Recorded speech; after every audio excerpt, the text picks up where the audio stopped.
What are you most proud of in your life? Write what you are proud of in your life most of all, and what for you is considered to be an achievement. Waiting in the comments. Nice watching. Story 1. I left my abusive relationship that crippled my livelihood and got back on my feet.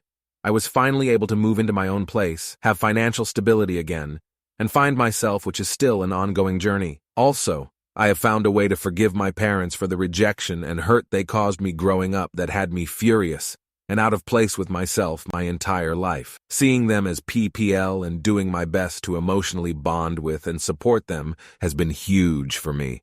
Thank God they are still here for me to see the day with them.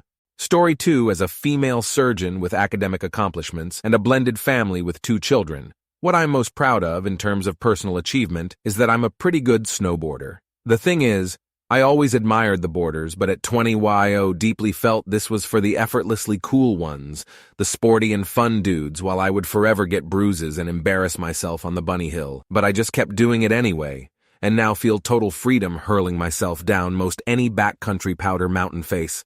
And it has become my happy place and proof that I can basically be whoever I choose to be. Story 3. As of now, getting my driver's license. After reading the comments, this seems pretty small and insignificant, haha. I'm the first to get it in my family, including my mom. I'm 24 and I have really bad anxiety. The thought of being in the car with a stranger always made me anxious. I also hate failing and get discouraged quickly, and I knew if I failed, I wouldn't try again. As a result, I never tried to get my license.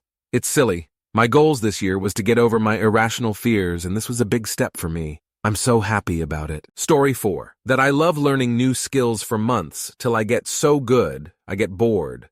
Like painting, installing wigs, body paint, baking, gardening, styling, editing, bedazzling clothes, making clothes, eyelash extensions, acrylic nails, and many more I'm still learning. Story 5. I didn't graduate high school due to being a lazy teenager. Despite this, I fell into a trade, learned to actually love my job, and now make over $100K a year, all while finding a girl that I couldn't be any happier with and will marry next Friday. I see a lot of people, but you could grind more, make more money, or why don't you want to do more?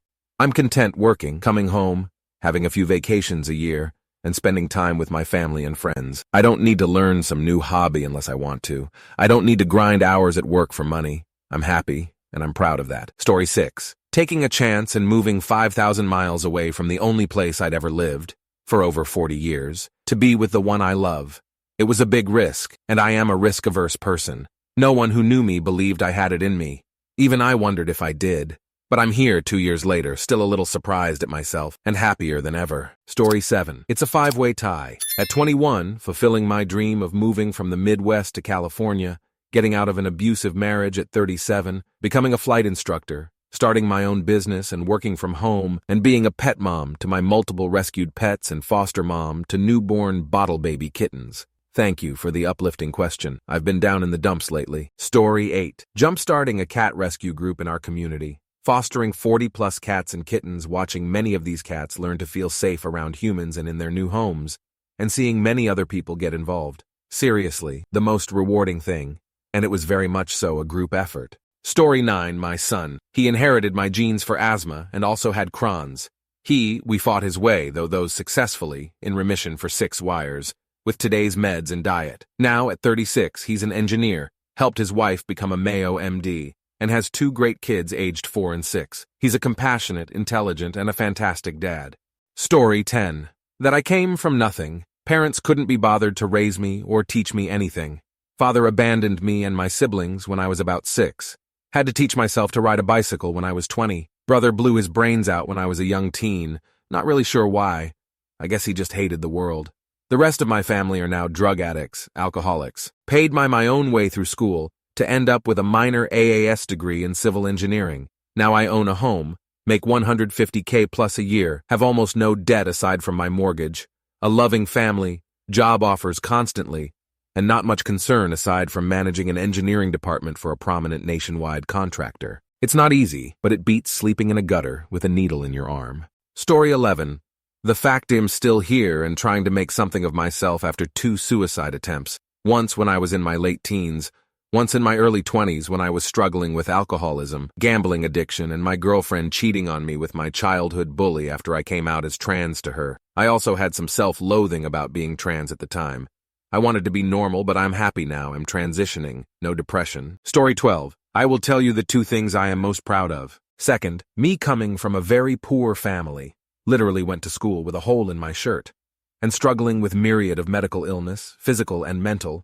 Took 2 years longer than my comrades to finish my medical school, and a year more to complete my internship, with 2-year waiting period in between because of COVID. But I'm still able to finally, confidently write the title Dodder in front of my name. First, whatever my little boy do. His steps, the fact he can gesture what he wants or doesn't want. When he offers his food to me, his laughs, him stiffening up his upper lips, trying to hold back the tears when I playfully scold him. The fact that now he understands people getting mad at him, his voice saying, "Nah." I can finally understand why some parents exaggerate their children's achievement, only telling about my struggle to get where I am because compared to my son, that achievement is nothing to me. Story 13. Back in freshman college, I was feeling insecure because out of all my dorm mates, all of us in our wing have related courses, so we take pretty much the same prerequisite classes. I was the only one not to belong into any of our major exams' top 10 achievers. Which gets announced on the screen. It's kind of a big thing back then. I was feeling deflated especially, since it was already our second semester. I knew I became mediocre getting into this top competitive university, but it still stings. So for that one subject that I like, I studied real freaking hard. I didn't even go home for the weekend for the first time. Exam day, I was feeling okay. Few questions I'm not sure of, but I'm quite hopeful I'd make the top 10 out of the 150 plus students in this class. A week later, exam scores got announced.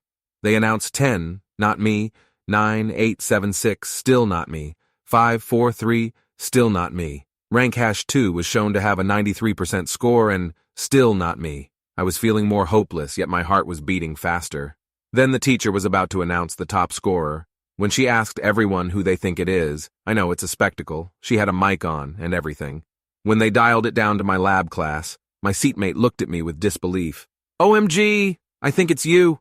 I shook my head, saying no LOL. But then the teacher cracked a joke related to my surname, and that solves it. I was the top-notcher, LOL. Everyone was surprised. I came out of nowhere, and I got an all-time record score out all of my professor's classes for this subject. My score was 105%. There were some bonus questions, so the actual perfect score is 110%. I made about 2 mistakes, LOL. I achieved what I wanted. So after that, I went back to my regular mediocrity. I was satisfied showing everyone that I can be excellent too.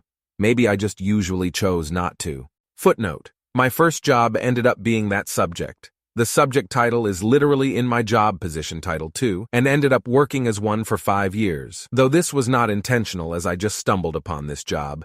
But it's cool thinking about it. Now I have switched to an entirely different career 5 years back. Story 14. Proud of myself for overcoming the odds and breaking generational cycles of poverty and dysfunction. Was homeless as a kid and lived with my mom, who really struggled with substance abuse and mental health issues. Lived through a bunch of unhealthy stuff which was unfortunate, but overcame all of that to become the first in my family to graduate college. I've since worked my way up from nothing to have a solid career, and I'm married to an amazing and loving wife who brought me 2 beautiful children, and they are growing up in a safe and healthy household. Story 15. Becoming an author of a published article on beams made out of composite materials thanks to a project I completed with my peers a bit before I completed my bachelor's in mechanical engineering. It may be boring for most, but knowing that our collective effort is internationally recognized as a valid source of information for the relevant topic is amazing for me and the team I worked with. I never really shared this with many in person, but I'm incredibly proud of this. Story 16. I have 3 parents, 2 dads and 1 mom. One is a meth head with BPD, one is an abusive drug addict, one doesn't give a shit about me. Despite the extremely violent and traumatic childhood, the complex PTSD and anxiety, I have created a very happy life for myself. I have an amazing partner, a fulfilling career, and an overall happy life. Some days the PTSD and anxiety make my world really hard, but overall I am so fucking proud of what I have overcome. Sometimes I wonder how the fuck I made it through. Especially when I was young. So many times it felt like a fact that I would not make it, but I fucking did, and I'm crushing it. Story 17. Finally getting pregnant, and am now 33 weeks in with no complications. Fingers crossed it stays this way. I'm now 30 and very heavily pregnant. Things have not gone as I had hoped or expected for my pregnancy, but despite that, I think I'm handling it well. Which IMO is a true accomplishment for me. 25-year-old me would be having panic attacks left and right, struggling with the extreme anxiety that used to accompany when things didn't go as planned. Baby and letting things go and accepting life on life's terms, realizing I'm doing the best I can with what I've got, and trying to continually better myself are my greatest accomplishments thus far. Story 18. After partying my life away and smoking cones daily, my GF, now wife and mother of my child, convinced me that it's not too late to pursue my teenage dreams, which for me was to become an industrial designer. I did try to get into the bachelor's degree straight out of high school, but failed, much to the happiness of my parents. For those who don't know, African parents don't really understand anything but STEM subjects, and money. So they were really against anything remotely artistic. So anyway, at age 30, I was like FXCK it. I spent the next year familiarizing with CAD software and remembering how to draw. Then I applied for uni and submitted my folio. Then at age 30, shockingly, I got accepted, so I spent the next 4 years completing my honors. My old ass graduated with distinction, and I've spent the last 4+ years in a career I love, and getting paid enough that my parents are finally proud. LOL. Story 19. Failing high school, failing to complete the Army service, failed to complete a degree in mechanical engineering, failed to complete full-stack boot camp, and had my first child being born UN during my student time. 1 year later, I landed a job in ad tech as account manager, got 20% raise within my first 8 months, and it's also the industry I always wanted to enter as a kid, advertising marketing. And thanks to this success, recently my wife brought my second son to the world. Story 20. This has been a huge year of growth for me. I'm 33, but I'm finally finalizing my divorce this year. Bought my very own car by myself, moving out at the end of summer, trying to get my debt under control, showing up more for my daughter who's 5, and doing side things like volunteering when I can and being a part of the local music scene. It's been a while, but I finally like who I am now, and that's cool as fuck. Story 21. Going from having crippling anxiety that left me pretty much housebound from ages 17, 19, to achieving my dream of moving across the world at age 23, almost 24. I did it with pretty much only the help of my therapist, who guided me through recovery. My mom actively fought me during my recovery because she thought she knew more than the therapist and was furious I would listen to the therapist's advice over hers. Story 22. I'm still alive. The odds were against me, but only 1.5 years to go and I'll have made it to 30.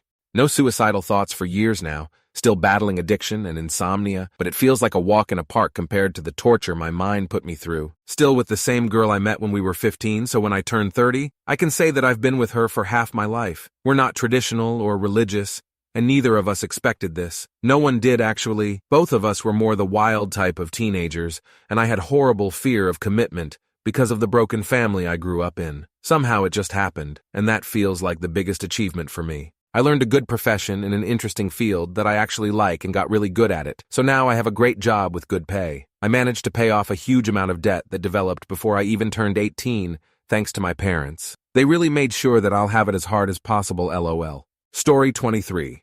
My reputation. I am a retired military guy. I've taught and I've led. I worked in a very small career field where literally everyone has worked with everyone on bases throughout the world. I am a stickler for the rules and I absolutely need structure. I held my people to an extremely high standard. But I also held them all in the highest regard. They were as important to me than my family. They knew when I asked them about their family, I genuinely and wholeheartedly cared and wanted to know. They knew that when I told them to call me if they ever needed anything, they know I truly meant it. I recently was interviewed for a position where all 4 of my professional references were called. They all called me immediately after and told me they were contacted. I got the position, and during the onboard, the hiring authority told me that what put me up over the other potential hire was not that I was more qualified, but rather it was because every single reference called said the same thing. He makes the people and the place just better. Story 24. My relationship marriage. My husband and I were young, 19 and 20. When we started dating, we are now both 30. We have basically grown up together. We have both changed so much. We have been through difficult times. We have struggled, but we have repeatedly chosen each other every day for a decade now, and it has blossomed into the most enriching, comforting, fulfilling, and important relationship of my life. I am just so proud of the people we've worked to become as individuals and together. Story 25. I've had many proud moments. Graduating college with ADHD and taking it seriously from the biggest university in the nation with a BS degree in psych I never thought was possible. Fast forward to now, proudest moment is not going through with killing myself after being sexually assaulted last year by an extended family member. I'm fucking fighting for my life, but I'm hitting the gym as an escape and I'm so healthy. IDK how, but I'm strong and surviving. So that's cool. Story 26. I have done a lot of pretty cool things. I have started companies from nothing and built them to multi-million-dollar businesses twice. Won industry awards, presented at prestigious conferences, and been recognized by my alma mater in a prestigious award. I've ran marathons, lost weight, and everything by in between. The thing I am most proud of? Being a good dad and always putting my family first, regardless of the temptation to not. Today, my daughter, who is 6 after I was done coaching her soccer team, I asked her what her favorite part of her day was, and she said it was having Coach Daddy coach her team, and that is what I am most proud of. Story 27. Thank you for this positive question. Need more positivity on Reddit. It's full of self-loathing circle jerking. Good to see self-loving askreddit. I am most proud of the fact that I'm able to provide a house, middle-class lifestyle convenience, and time for my daughters in a world where most people now have to work at least 2 jobs, both parents, just to stay above water. It took, and still does, a lot of sacrifice of my own immediate wants to get the education, to work up the ladder, negotiate pay, risk it all at a new workplace, and have spiritual leadership in the household. I'm proud that I can provide a better life to all my loved ones than the abusive, directionless, and hungry life I lived as a child. Story 28. Finally getting a job in news, while simultaneously moving out and living on my own. That happened back in 2022. After spending 4+ years living back at home with my mom while I slowly worked my way into the news industry. Had jobs in radio, print, and finally TV along the way. And while I've moved from one station to another, the end of May will be 1 full year working at the second station. Been some stumbles along the way at both stations, but I'm doing a job I really enjoy. Still much I have to learn and work on, but I think I have plenty of years ahead of me. The next big thing for me is to hopefully get a promotion or move again to a bigger station in a year or 2. Story 29. For 30+ years, I was in the state education agency in a small population western state. Anyone could call or email me if they had concerns about a kid in special education in a public school. I was available to parents, special education teachers, regular education teachers, administrators, and anyone else who wanted information or training on autism, dealing with kids with behavior problems or special education rules. I provided or made available hundreds of trainings in those years. I provided training for 30,000 or more people over the decades, in a state where that is about 10x the number of public school staff in special education. I was also known as the person bureaucrat who would reply to questions quickly, succinctly, with documentation/rules/guidance documents and honesty. I might have doxed myself here. Hopefully no one shows up and says, "Hi, real name." Thank you very much for watching. If you liked the video, like it, be sure to write comments and share your stories.